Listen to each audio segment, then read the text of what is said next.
Hey, it's great to be with you again today. I am currently taking a couple seminary classes, and one of them is the history of missions. And we are studying where missions started from and their good and their bad times in our world, right? And I just read a book called Mirror to the Church, and it is about Rwanda and the genocide that took place there in 1994.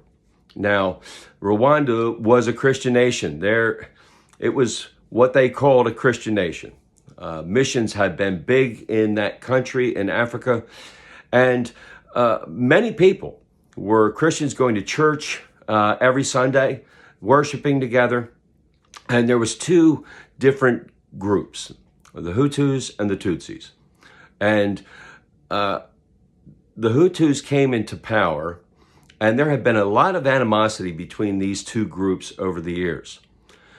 And at one point, the Hutus came into control and decided that they had had enough of the Tutsis, and they started broadcasting to kill the Tutsis. And the Hutus went out with machetes and guns and killed the Tutsis. Hundreds of thousands of Tutsis were killed. Now, one of the things that struck me about this was that as you read this book and as you looked at the history of this country, the Hutus and the Tutsis went to church together. They worshiped together. And that Sunday, on that Easter week, they worshiped, and then a couple days later, they were ordered to kill their Christian brothers, and they did. Wow, right? We say, well, that could never happen. That doesn't make any sense, right? You know, Christians, as Christians, we are called to love our brothers and our sisters. We are called to a life of caring for each other, to take care of each other, and yet Christians killed Christians. And it's an atrocity, right? It's a horror show.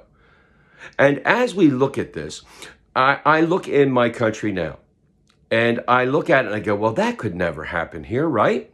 That could never happen here in the United States of America.